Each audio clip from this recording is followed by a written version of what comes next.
Good morning, everybody. So I came across this article about the Golovkin Canelo preview or the trilogy, and I thought it was a good read. So I felt like sharing it with you guys. Excuse me. All right. So this article's from the Daily Mail. Let's get into it. It reads. The heading reads Canelo versus Golovkin preview: two questionables results, a failed drug test, and a third bout both desperately need to win. A a rivalry littered with controversy should finally come to a conclusive ending in Vegas. Okay, let's go. A rivalry littered with controversy renews next weekend as bitter foes Canelo Alvarez and Gennady Golovkin complete their iconic trilogy in Las Vegas. Two pound-for-pound greats over the last decade have shared the ring on two prior occasions, both of which have gone the distance and ended in highly controversial fashion. Canelo escaped with a split decision draw in their first encounter in 2017, and about most believe he lost, which he clearly lost the first fight, before nicking a majority decision victory in their highly anticipated rematch almost exactly a year later to the day in another result marred by controversy. The long-term rivals have fought at middleweight in both their prior encounters, a division which a 40-year-old Golovkin now rules again after defeating Ryota Murata in an intriguing unification bout earlier in the year. 4 years later, however, they will be competing for Canelo's complete set of super middleweight belts, which the 32-year-old claimed with quick-fire victories over Callum Smith, Billy Joe Saunders, and Caleb Plant, which they're saying that the undisputed title at super middleweight is on the line for this trilogy. Let's continue. As they prepare to grace the Las Vegas T-Mobile Arena for the third and most likely final time, victory is paramount to both. For Canelo to provide a much-needed reminder that he remains one of boxing's greatest assets after losing to Dimitri Bivol in May. For Golovkin to right the wrongs of the past with a retirement imminently looming. Now, if you've been following what I've been saying about this third Canelo-Golovkin fight, just to take a quick breather, after that second Canelo fight, Golovkin chased Canelo to DAZN, which Canelo later sued DAZN because he didn't want to have this third fight with Golovkin. Now he does because Golovkin's lost to step and he's 40 years old. But It says it's a chance for Golovkin to right the wrongs of the past with retirement imminently looming. Now, if you've been paying attention to what I've said, Golovkin, after making Canelo Alvarez duck the third fight for 4 years, in my personal opinion, Golovkin will finish out his DAZN contract, which is a 6-fight contract, and then he will retire. He chased Canelo to DAZN. Canelo didn't want to fight him for the past 4 years. And Golovkin had a 6-fight deal, still has a 6-fight deal in place with DAZN. Okay, he fought Steve Rolls, Derevyanchenko, Zurzameta, and Ryota Murata. Okay. So, in my opinion, win, lose, or draw, he'll have this fight on Saturday with Canelo. He'll have one more fight, and then he will retire, in my personal opinion. But let's continue, as I've been saying in this entire build-up to this fight.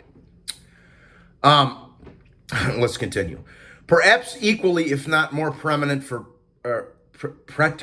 what the fuck is that word? For both, is the opportunity to get one over on their great rival in a matchup that is personal for both for various reasons, and a fateful evening on September 17th will provide that.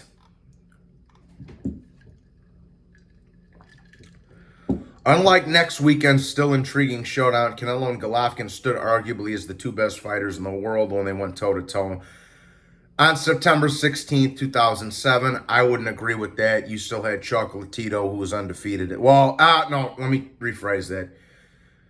You still had Chocolatito. You still had a prime Lomachenko and a prime Chocolatito. But they were in the I mean, I've never considered Canelo a pound for pounder, but they were, in most people's minds, they were both near the top of the pound for pound list during their first fight. But let's,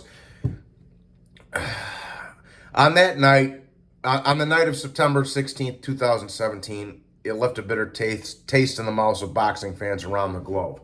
Golovkin, then a 37-0 middleweight monster, once again exhibited his frightening prowess. As to the vast majority of onlookers, he provided himself to be perhaps the greatest middleweight ever to step inside the square circle. That's a little bit of a stretch, because you got Harry Greb, Carlos Monzon, Ray Robinson, Hagler, but he's up there, in my opinion. Sportsmail scored their first bout 118-111 in favor of the typically battle-ready Kazakh, though that's not to say Canelo didn't have success of his own, with Golovkin needing every bit of that world-renowned chin he's become known for. He clearly, basically, Sportsmail just scored the fight fucking 10 rounds to 2 for Golovkin. 9 rounds to 3. The judges saw it differently, however. One criminally, that being Adelaide Bird, gave it 118-110 to Canelo. One somehow scored it a draw, which is also laughable, and still perhaps being kind to the Mexican. And one still perhaps being kind to the Mexican saw it 115-113 in favor of Triple G. As the champion, Golovkin left the arena with the WBC, WBA, and IBF belts still by his side, though that will have done little to soften the blow of a robbery in broad daylight. Even many of those who attended to support Canelo booed the announcement of the results. So there you go. Everybody knows Golovkin fucking clearly won that first fight. It doesn't take a rocket scientist to figure that out.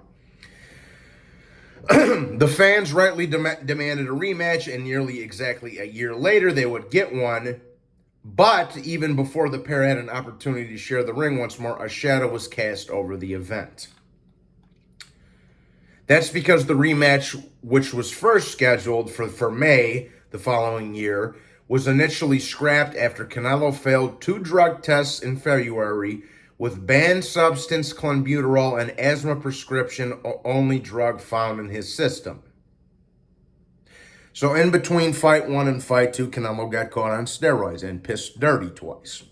Case closed. There is no argument there. Canelo pleaded his innocence, blaming contaminated meat after failing what was a voluntary drug test. Golovkin believed otherwise, insisting, quote, "I think he simply cannot look into my eyes, and that's all because he knows I'm correct with everything."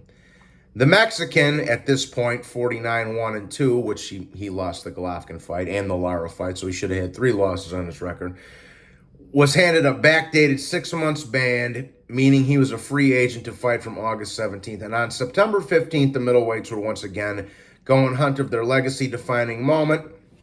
Slightly less was now on the table, however, after Triple G was stripped of his IBF middleweight belt, having failed to take on mandatory challenger Sergey Derevyanchenko, which he ended up fighting later on. But he wanted that rematch, when he ended up fighting Derevyanchenko. Remember when everybody was saying Golovkin's scared of Derevyanchenko, and they took the title from him, and then fucking 2 fights later he went and fought him anyway? Remember that shit?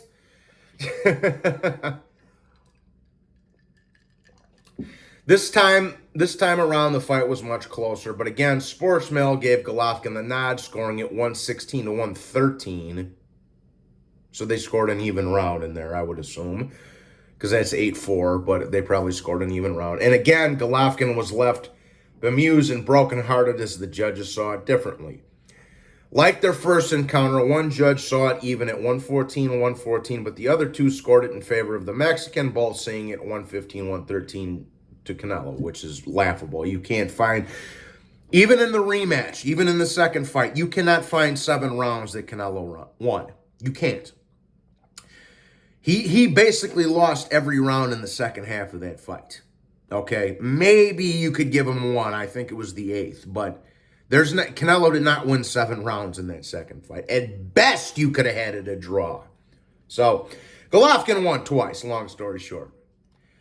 Canelo was understandably emotional in the victory, while distraught Golovkin left the ring immediately, unwilling to give an immediate interview. He did speak, which he had every right to be pissed off after that decision, after both decisions for that matter. Unwilling to give an immediate interview. He did speak to reporters, though, afterwards, though stating, "I thought I fought a better fight than he did. We would like to have a third fight. We will negotiate, and that's what we want."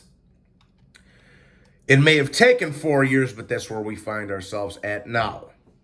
Again, Golovkin wanted that trilogy right after the second one. Canelo ran to DAZN. Golovkin followed him to DAZN. Then Canelo sued DAZN to get out of his contract because he didn't want to fight Golovkin for a third time.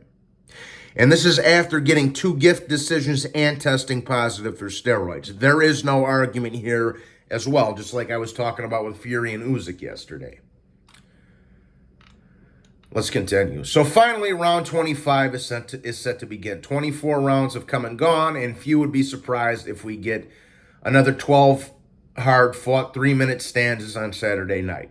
Now age 40 and having fought just 4 times since his 2018 defeat to Canelo, Golovkin certainly comes into the bout as the underdog, regardless of the Mexican's one-sided defeat to Bivol earlier in May of this year. And yet, even despite failing 2 highly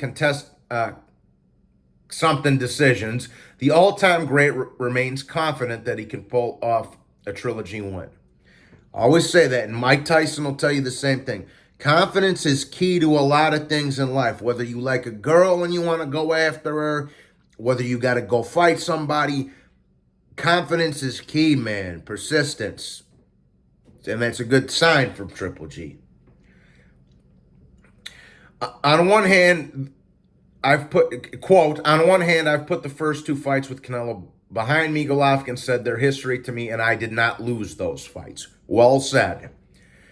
I would have been very comfortable retiring off the back of those, but I'm very happy that I've got a third fight with him. It's difficult for boxers to even get a rematch in certain situations, so it's a historic moment that a third fight has taken place. I believe it's a good addition to the history of my career. Well said.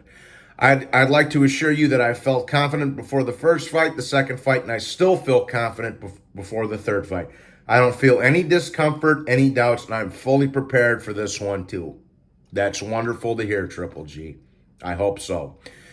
The motivations for Canelo are different. The Mexican still has the option of rematching against Dimitri Bivol next year, which he won't, but demanded another light heavyweight clash would surely fade with the second straight defeat. There's also the small matter of retaining 4 super middleweight belts that he worked so hard to claim. Okay, yeah, get the fuck out of here. Jesus, man. That he worked so hard. Oh, you worked so hard to claim those, Canelo? Having Callum Smith lay on the ropes and forget how to throw a jab? Yeah, and fighting fucking Slim Shady Caleb Plant. Well, the real Slim Shady. Oh, you worked so, and have Billy Joe Saunders quit on his stool. You worked just so fucking hard for those. Yeah. But as well as the task of rebuilding his reputation following a defeat. The only reputation I know Canelo for is being a drug-cheating, judge-bribing fraud and a fake pound-for-pound fighter, and always has been. And certainly at the forefront of Canelo's mind is finally putting to bed what has become a personal feud. Quote, he pretends to be a nice guy like in front of his people, Canelo said of Golovkin in their Jude presser. He's an asshole. That's what he is. He's an asshole. It is what it is, man. I was born ready. I don't pretend to be nice. This is the way I am. I don't pretend to be another person. Yeah, you do. You're a fucking fraud. He's always talking about I'm scared, I'm running a quote. He's always talking about I'm scared, I'm running away when I'm fighting the best guys out there. No, you're not. You ducked Dimitri Bivol. You ducked Arthur Beterbiev. You ducked Golovkin for 4 years. You ducked Golovkin for 2 years and vacated your title prior to the first fight. You ducked a lot of people, and you lost to Arizlandi Lara, Golovkin twice, Floyd, and Dimitri Bivol. Next question. He's always talking about I'm scared, I'm running away from when I'm fighting the best guys out there with Class D fighters. He's fighting with Class D fighters.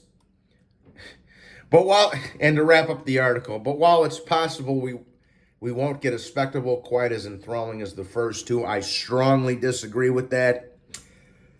I think this fight is going to be just as good as the second fight, if not better, and just as action-packed.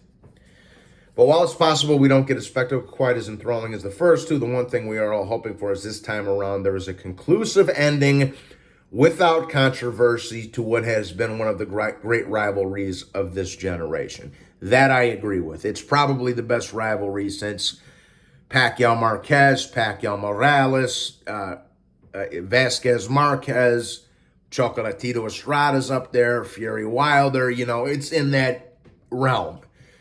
So anyways, I thought that was a great article to read. I wanted to talk about it, give my own 2 cents in there. I hope you guys enjoyed the video. I'm very much looking forward to the fight on Saturday. God bless you all, and I hope everybody's having a wonderful Tuesday afternoon. Enjoy what's left of the sunshine, because if you live up north like I do, we're going to have shitty weather in the next few months. So salute. Hope everybody has a blessed day, and take care.